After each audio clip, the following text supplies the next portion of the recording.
Voilà, ce matin, on termine les béatitudes. Ça vous enthousiasme, je vois. Ben, je comprends.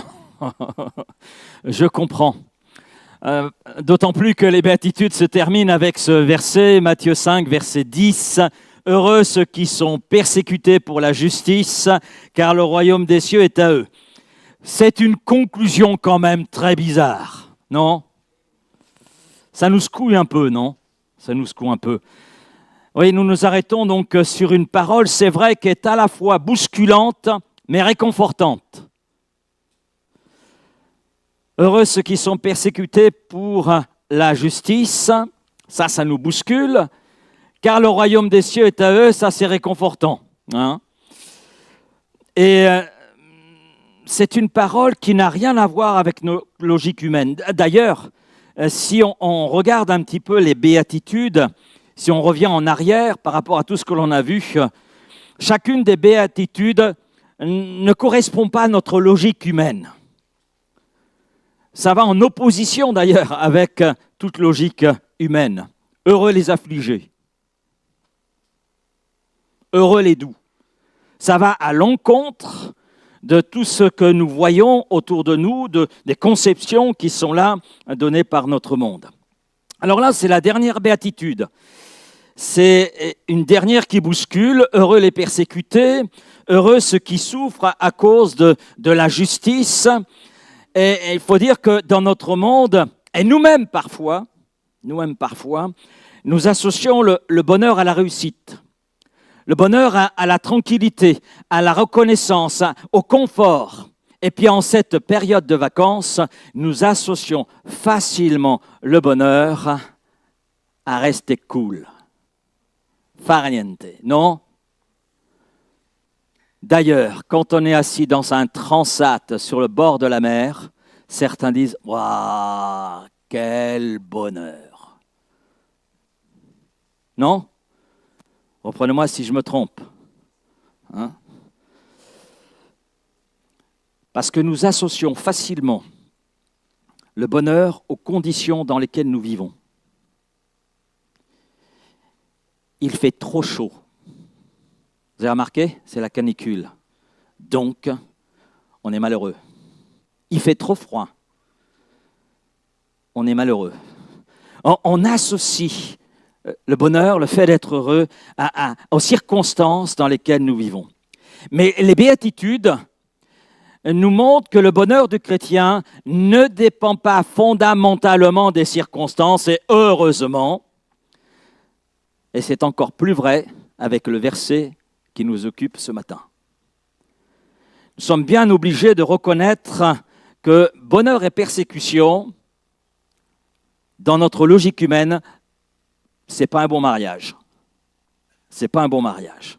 Et pourtant, Jésus affirme que ceux qui sont persécutés peuvent être heureux. C'est pas peuvent être, ils le sont. Ils le sont. Et ce verset n'a pas été placé en premier au niveau des béatitudes, mais bien à la fin. Et ce n'est pas un détail anodin. Le Seigneur sait ce qu'il dit, sait ce qu'il fait. Et à travers les béatitudes, il poursuit un but, une orientation.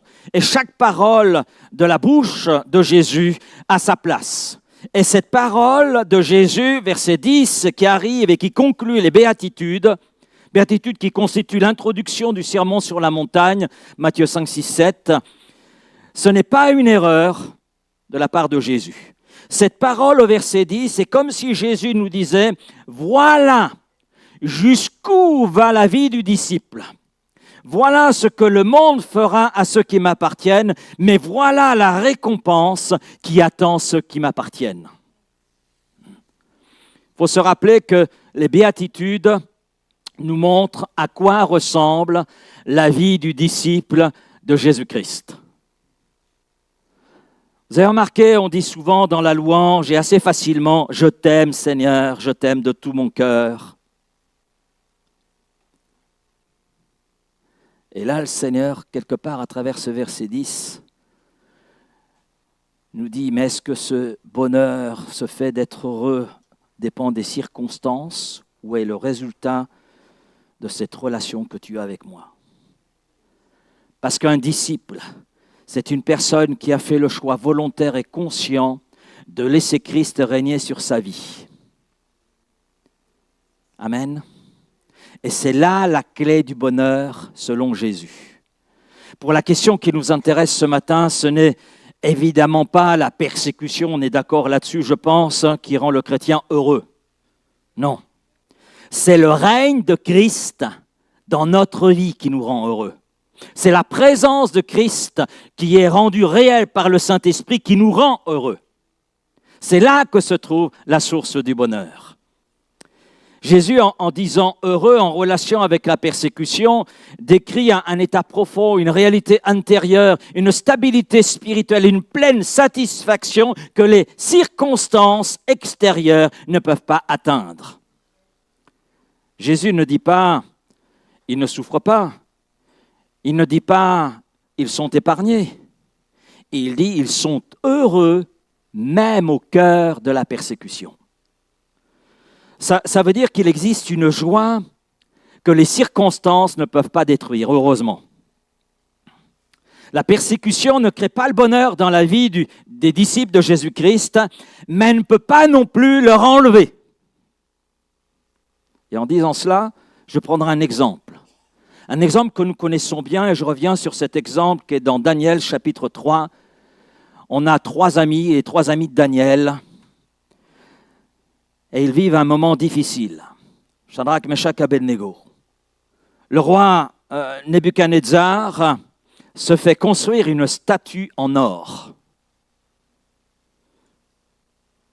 Oui, il a tout pouvoir, toute autorité, et il se fait construire une statue en or. Et il demande à tous ses fonctionnaires d'être présents au moment de la dédicace de cette statue en or. Alors une cérémonie est organisée et bien sûr, tout le monde doit être présent. C'est une invitation obligatoire. Voilà. Donc, tous les fonctionnaires sont là, le peuple est là, il y a du monde. Et puis, il y a un mot d'ordre qui est donné. Au son de la musique, tout le monde devra se courber, se prosterner devant la statue d'or et adorer cette statue représentant Nebuchadnezzar.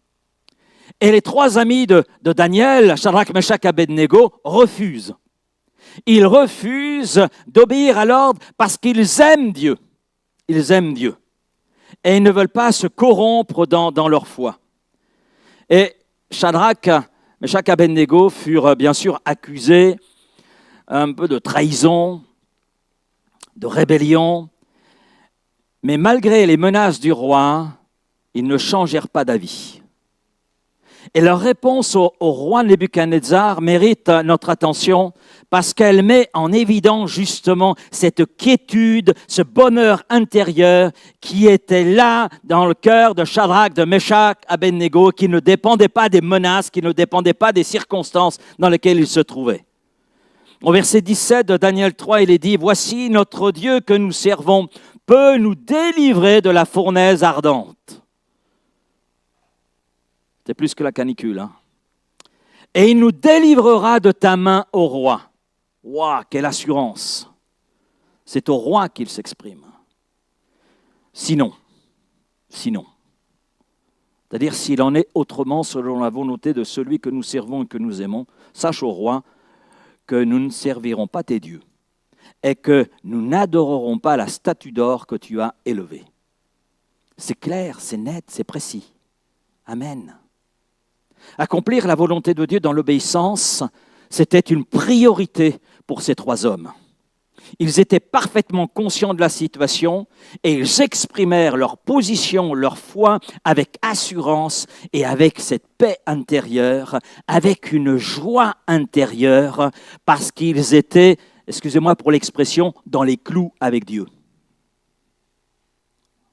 Ils étaient au clair avec Dieu. Leur bonheur était ancré dans leur attachement à Dieu, dans l'attachement à la volonté de Dieu et dans cette obéissance qu'ils devaient à ce Dieu qu'ils aimaient et qu'ils servaient de tout leur cœur. Et je crois que beaucoup de nos frustrations viennent d'une erreur de base. On cherche un bonheur qui est fragile dans des choses fragiles. Mais Jésus nous parle d'un bonheur solidement planté dans une réalité éternelle, dans une relation vivante et toujours plus profonde avec lui. Si tu es enfant de Dieu et que tu n'es pas heureux, c'est tout simplement que tu fais dépendre ton bonheur d'autre chose que de Jésus. C'est aussi simple que cela.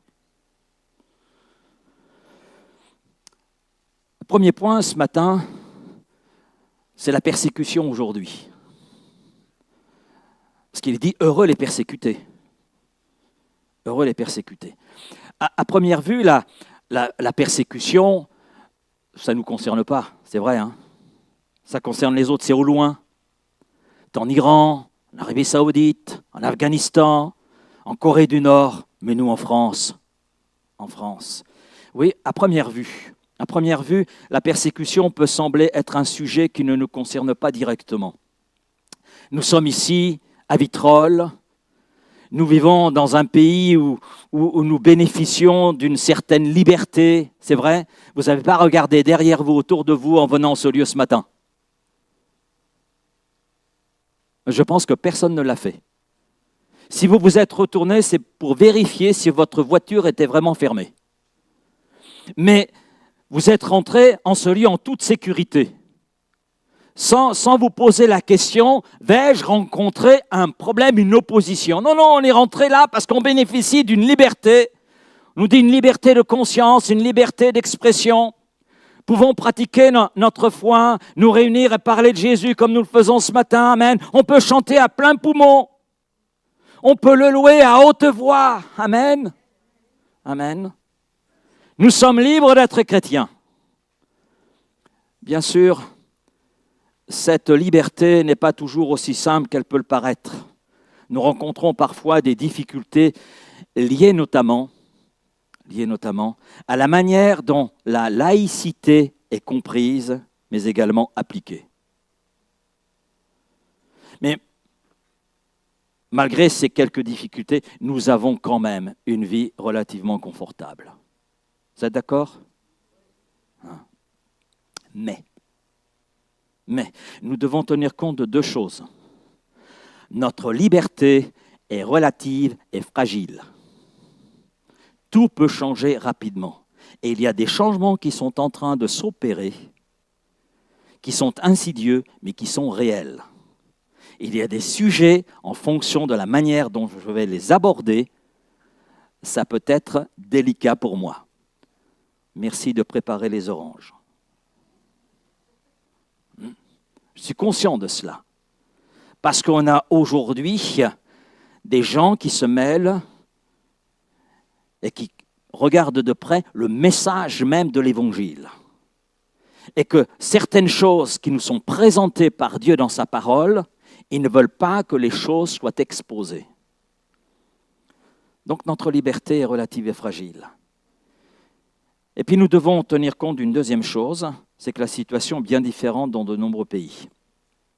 Cette année, 388 millions de chrétiens, toutes confessions confondues, sont exposés à de fortes persécutions et discriminations en raison de leur foi. Ça fait 1 chrétien sur 7 dans le monde. Et la majeure partie de cette persécution se produit dans les pays à majorité musulmane.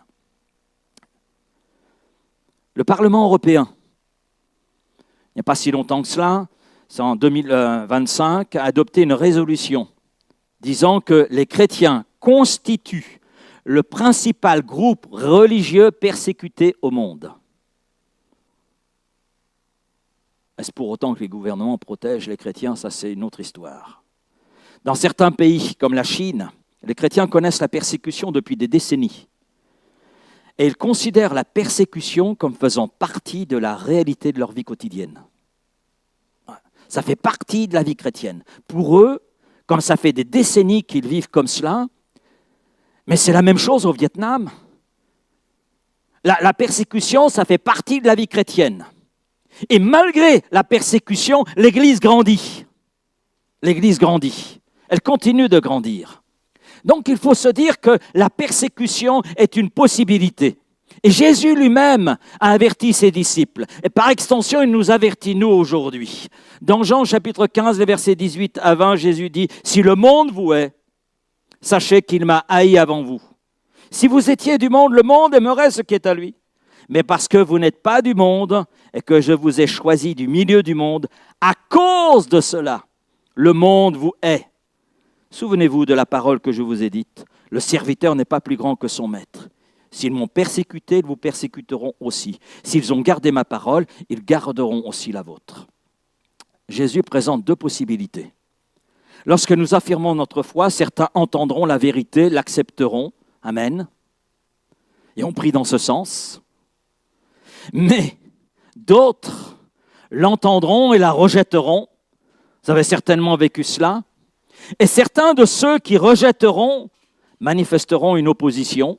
Je me souviens un jour, alors que je parlais, j'étais avec un frère, nous étions dans la rue, on parlait de Jésus à une personne, un monsieur est arrivé avec une latte de bois, voilà, et il voulait nous frapper. Voilà. Mais il avait une raison, pas forcément valable, mais il avait une raison.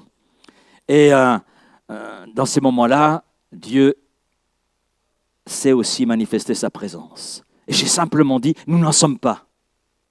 Et là, il a baissé la latte et nous avons pu converser. Mais ça, il faut savoir. Il y a ceux qui entendront et qui recevront, il y a ceux qui entendront, rejetteront, et parmi ceux qui rejetteront, il y a ceux qui s'opposeront. Maintenant, les deux réalités peuvent aussi coexister. Lorsque nous regardons, par exemple, le livre des Actes des Apôtres, on s'aperçoit que même dans les périodes où l'Évangile connaît une opposition, l'Évangile connaît aussi une progression. Ce n'est pas la persécution qui a arrêté dans le livre des Actes des Apôtres la progression de l'Évangile. Bien au contraire, lorsque la persécution est intervenue, l'Évangile s'est répandu. Et c'est encore ce que nous observons dans les pays où les chrétiens sont violemment persécutés. La persécution n'empêche pas nécessairement l'Évangile de progresser. On voit cela dans le livre des Actes des Apôtres, mais on voit cela en Chine, on voit cela en Iran. En Iran et dans d'autres pays. Cela nous rappelle que la persécution n'est pas forcément un frein à l'action de Dieu. Dieu reste souverain, quelles que soient les circonstances. Dieu reste souverain. Donc la persécution fait partie des possibilités de la vie chrétienne. Et là, toute l'église de Vitrolles dit Amen. Paul enseigne aussi cette réalité dans 2 Timothée chapitre 3, les versets 11 et 12. Il évoque les persécutions que lui-même a traversées. Et il dit ceci, mes persécutions, mes souffrances. Il ne dit pas ma persécution, ou la persécution, il dit mes persécutions, mes souffrances. À quelle souffrance n'ai-je pas été exposé à Antioche, à Icône, à Lystre? Quelle persécution n'ai-je pas supportée? C'est ça la vie chrétienne. Et il ajoute, et le Seigneur m'a délivré de toutes. Or, tous ceux qui veulent vivre pieusement en Jésus-Christ seront persécutés. Le mot pieusement, utilisé par l'apôtre Paul, signifie tout simplement vivre dans le respect de Dieu, en cherchant à lui obéir, en cherchant à refléter le caractère de Christ. Et ce que l'apôtre Paul expose au jeune Timothée est une parole qui est particulièrement forte. Paul ne dit pas que le chrétien ne connaîtra pas d'opposition. Non, il dit au contraire que celui qui veut vivre pieusement doit s'attendre à cette possibilité de connaître des souffrances à cause de sa foi, de connaître de l'opposition, la persécution. Alors qu'est-ce que cela nous enseigne? Je crois que la meilleure manière de faire face à l'opposition est de savoir qu'elle est possible. Déjà, première chose. Et puis de garder à l'esprit que nos libertés actuelles sont fragiles. Nous ne devons jamais considérer notre situation comme définitivement acquise. L'Évangile ne promet pas le confort. Il ne promet pas l'absence d'épreuve. Il ne promet pas l'absence d'opposition. Pas du tout. En revanche, l'Évangile nous promet ce dont nous avons besoin pour traverser l'opposition. Et là, je dis Amen. Paul dit que le Seigneur l'a délivré de toutes ses persécutions. Cela signifie qu'il les a traversées, les souffrances, les persécutions. Mais le Seigneur, dit l'apôtre Paul, m'a délivré de toutes. Il a dû les supporter. Mais il a trouvé en Christ la force et la patience nécessaires pour y faire face. C'est pourquoi Jésus peut dire « Heureux les persécutés ». Parce qu'ils ne sont pas abandonnés par celui en qui ils ont placé leur confiance. Le Seigneur est avec eux. Le Seigneur les soutient. Et le Seigneur sait les délivrer. Shadrach, Meshach et Abednego sont passés par la fournaise ardente. Et Nebuchadnezzar a eu un problème dans son calcul. J'envoie 3 hommes, mais j'envoie 4. Parce que le Seigneur est avec eux. La seule chose qui a brûlé, c'est les liens que les accusateurs ont placés au poignet de ces hommes. C'est la seule chose qui a brûlé, sans brûler leur peau. N'essayez pas chez vous. Parce qu'il y avait le Seigneur qui était là avec eux. Les causes de la persécution, c'est mon deuxième point. Nous ne sommes pas confrontés en France aux mêmes oppositions que les chrétiens qui vivent dans certains pays comme la Chine ou l'Arabie Saoudite ou l'Afghanistan. Ce qui veut dire qu'il y a différentes formes de persécution, d'opposition. D'ailleurs, Jésus en parle. C'est Jésus lui-même qui le souligne dans les Béatitudes. Il déclare « Heureux ceux qui sont persécutés à cause de la justice ». À cause de la justice, car le royaume des cieux est à eux. Dans l'évangile de Matthieu, la justice, ça signifie quoi? Ça signifie la volonté de Dieu, accomplir la volonté de Dieu. Ce qui est juste, c'est ce qui correspond au cœur de Dieu, ce qui correspond à ce qui est écrit dans sa parole. Et être persécuté pour la justice, ça signifie être confronté à une opposition parce que nous cherchons à faire la volonté de Dieu. Amen. Là, je vous ai perdu d'un seul coup. Et Jésus poursuit. Il y a le verset 10, mais il y a le verset 11. « Heureux serez-vous » On a encore ce mot « heureux ». « Heureux serez-vous lorsqu'on vous outragera ou insultera, qu'on vous persécutera, qu'on dira faussement de vous toutes sortes de mal, de méchanceté. À cause de moi, dit Jésus. » On retrouve ce mot « heureux » et on retrouve une liste. Jésus évoque plusieurs formes d'opposition. Il parle d'abord d'insultes. Il peut s'agir d'une opposition verbale, de reproche, de moquerie, d'humiliation. Mais le but à tout cela, c'est de déshonorer, de rabaisser, d'humilier l'enfant de Dieu. Et cette forme d'opposition peut nous concerner directement. Nous pouvons être confrontés à des personnes qui se moquent de notre foi. Ça vous est arrivé? Ah, mais t'es chrétien. Mais les chrétiens, ce sont des gens faibles qui ont besoin d'une béquille parce qu'ils sont incapables de faire face à la vie. Merci pour la béquille, parce que celle-là, elle est solide. Amen. Ah, tu crois dans ce Jésus? Mais Jésus est mort. Tu crois dans un mort? Oui, mais il est ressuscité. Qui c'est qui a dit qu'il est ressuscité? Des témoins.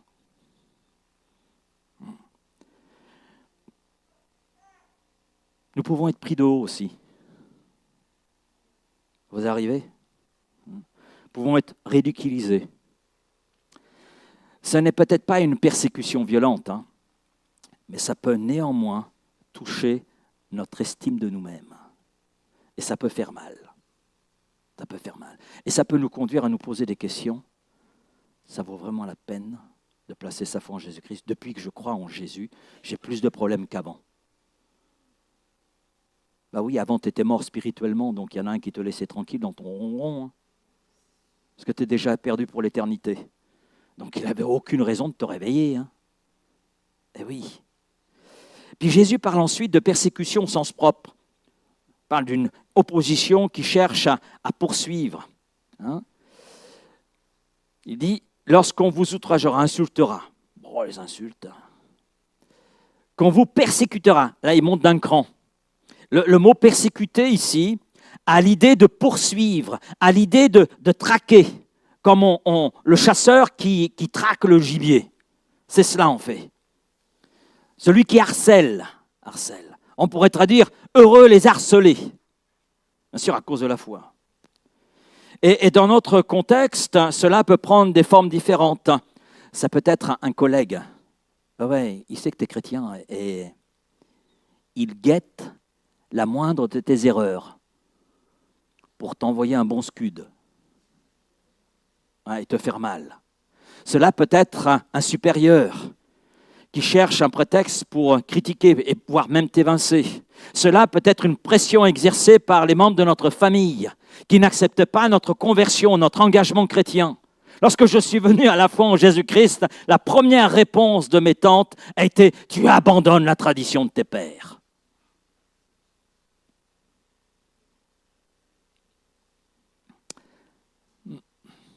Nos paroles peuvent être épiées, elles peuvent être reprises, critiquées ou systématiquement contredites. On se souvient avec Raphaël, des gens ont voulu nous attaquer en justice parce qu'ils ont pris des paroles dans une prédication en les sortant de leur contexte et pour faire dire ce que je n'avais jamais dit. Des choses qui arrivent, mais Dieu, au milieu de ces choses, s'est manifesté sa présence.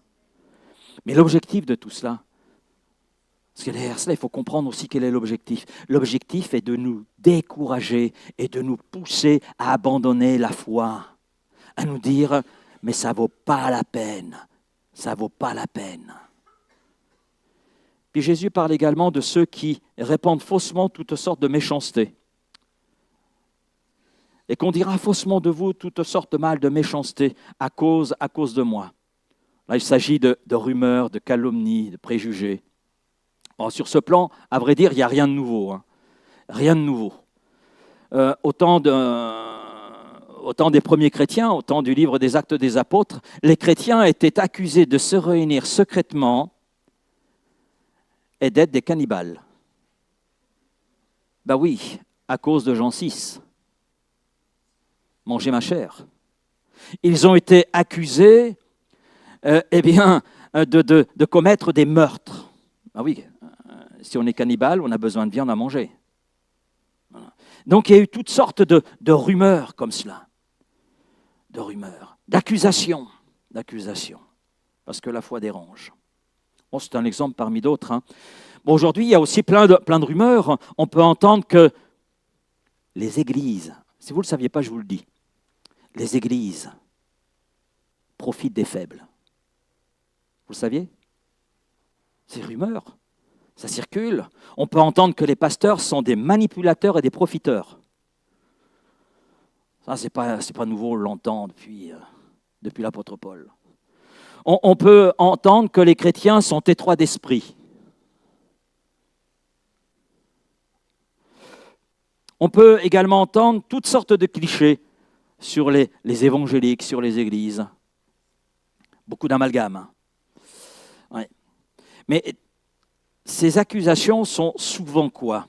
Sont souvent alimentées premièrement par la méconnaissance, il y a une méconnaissance, et puis deuxièmement par des raccourcis. On prend un fait, on le généralise. Parce que dans l'église machin truc chouette, il y a son responsable qui a abusé de gens, donc on va dire que toutes les églises c'est comme ça. Non. C'est pas parce qu'un président de la République est corrompu que tous les présidents sont corrompus. C'est pas parce qu'il y a un député qui est corrompu que tous les députés sont corrompus. Bon, je ne pousserai pas le raisonnement plus loin. Mais derrière ces oppositions, nous pouvons discerner une dimension spirituelle. C'est là qu'il nous faut prendre conscience des choses. Il y a une dimension spirituelle. L'adversaire cherche tous les moyens pour nous déstabiliser et nous conduire à abandonner la foi. L'apôtre Paul l'avait très bien compris. Il dira, vous connaissez ce texte, pour vous qui êtes familiers de la Bible, pour ceux qui ne le sont pas, je vais le citer. Éphésiens chapitre 6, verset 11. « Revêtez-vous de toutes les armes de Dieu, afin de pouvoir tenir ferme contre les ruses, les manœuvres du diable. Car nous n'avons pas lutté contre la chair et le sang, mais contre les dominations, contre les autorités, contre les princes de ce monde de ténèbres, contre les esprits méchants dans les lieux célestes, qui n'ont d'autre but que de nous conduire à nous éloigner de Jésus-Christ. C'est ça, l'unique objectif de l'adversaire de nos âmes, dans l'utilisation de l'opposition, est de nous affaiblir pour finalement nous rendre inefficaces dans notre témoignage. Et il veut même qu'on aille nous conduire plus loin, que nous abandonnions la foi en Jésus-Christ. Et je crois que c'est important de réaliser cela. Mais au stade où nous sommes arrivés dans la prédication, je vais apporter une précision.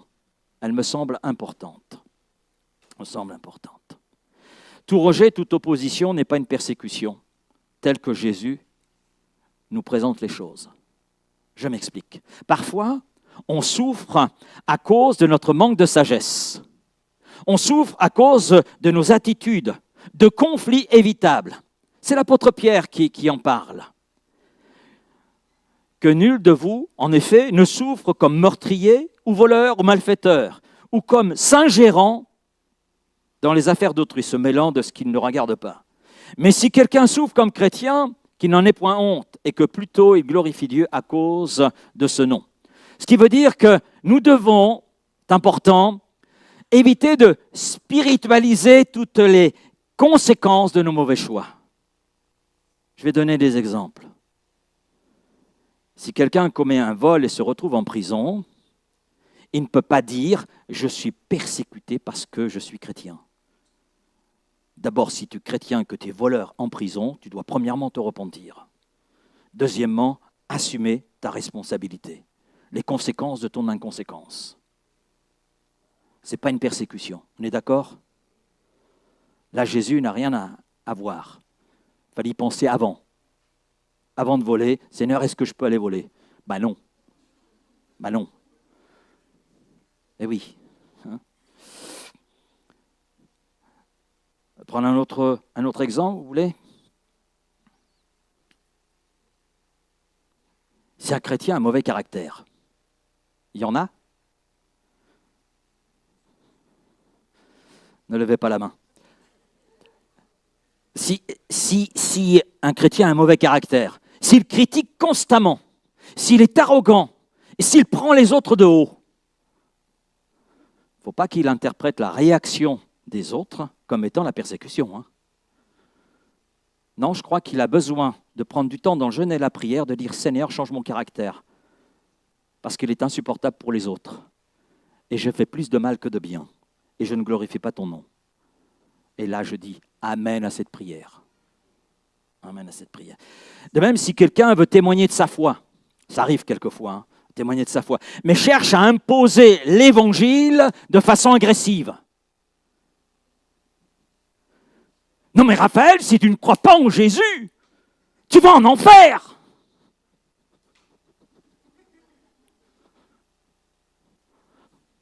Il ne faut pas s'étonner s'il y a du rejet. Il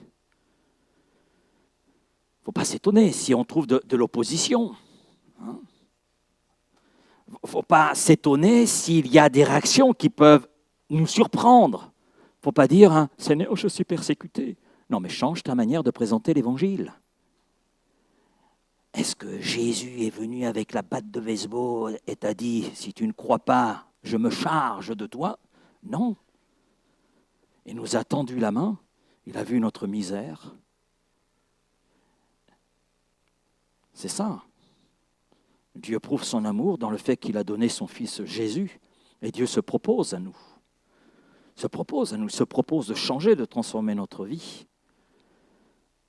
Mais il n'arrive pas là avec la Kalachnikov pour atteindre nos cœurs. Non, non. Donc le rejet n'est pas toujours une persécution. Le rejet, la persécution, ce que nous présentons comme persécution, peut être simplement la conséquence d'un comportement qui est inadapté. Donc nous devons bien faire la différence. Et je crois que c'est bien de le préciser. Parce que quelquefois, on manque un peu de discernement et on prend ce qui est persécution, mais qui en réalité n'est pas persécution à la lumière de l'Écriture. C'est simplement qu'on a manifesté un comportement inadapté. J'en arrive à la conclusion. Heureux ceux qui sont persécutés à cause de la justice, car le royaume des cieux est à eux. Alors on est d'accord, le bonheur ne vient pas de la persécution. Ça semble évident, mais notre bonheur vient du fait qu'au milieu de la persécution, de l'opposition, nous appartenons au royaume de Dieu. Amen. Regardez votre voisin et dites-lui, j'appartiens au royaume de Dieu. Mais il faut que ce soit vrai, si vous lui dites.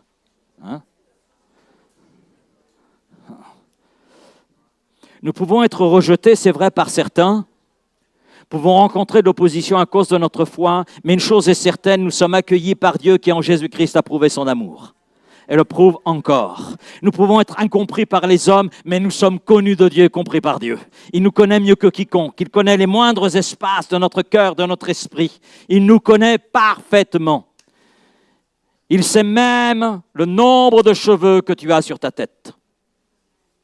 Alléluia. Nous pouvons perdre certaines choses à cause de notre foi. Nous pouvons perdre certains privilèges, certains droits, mais nous avons reçu quelque chose d'infiniment plus précieux que les choses que nous perdons. Le royaume de Dieu. Le royaume de Dieu. La présence du roi dans nos cœurs. Voilà pourquoi Jésus peut appeler heureux ceux qui traversent la persécution. Parce que le bonheur dont il est question ne dépend pas de l'absence d'épreuves, il dépend de la présence de Christ en nous, qui, quelles que soient les circonstances, est là en nous et avec nous. Amen. Et c'est cette certitude qui permet aux chrétiens de rester fidèles, de continuer à avancer et de regarder avec espérance vers le jour où le royaume de Dieu sera réellement manifesté. Parce qu'il vient un jour où notre place ne sera plus ici, mais elle sera dans la gloire, avec celui que nous aimons aujourd'hui. Et celui qui persévérera jusqu'au bout, celui-là entrera dans ce royaume. Amen. Amen. Seigneur, merci.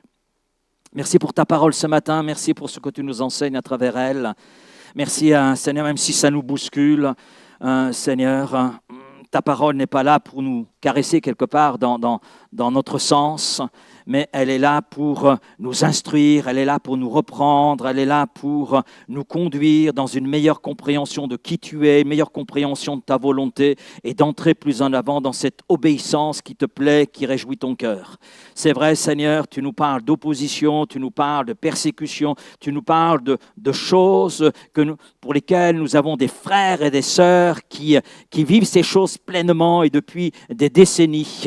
Mais Seigneur, l'Église grandit dans ces lieux et c'est un témoignage pour nous, un témoignage qui vient nous réconforter, mais c'est un témoignage qui nous montre combien nous devons réaliser que la liberté que nous avons, c'est une liberté éphémère, bien fragile, que tout peut changer très rapidement et que nous devons pour cette raison nous attacher encore plus fortement à toi, à ta parole, à ton esprit.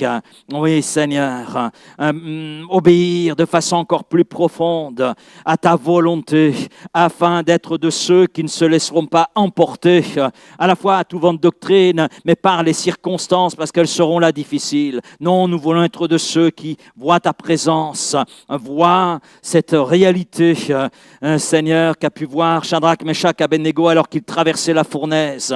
Nous voulons voir, Seigneur, combien tu es grand, combien tu es puissant, même au milieu des circonstances d'opposition, de persécution. Père, sois béni pour tout ce que tu veux faire encore ce matin dans nos cœurs, dans nos vies. Merci pour ce que tu veux faire dans ton Église, au sein de ton peuple, que ce soit ici ou sur l'ensemble du territoire français. Et merci de bénir nos frères et sœurs qui passent par des temps difficiles, Seigneur, dans les pays à majorité musulmane, dans les pays comme, Seigneur, la Corée du Nord, avec des régimes totalitaires. Nous croyons, Seigneur, que tu es là avec nos frères et sœurs, que tu les encourages, Seigneur, que tu les fortifies, que tu es là avec eux, Seigneur. Amen.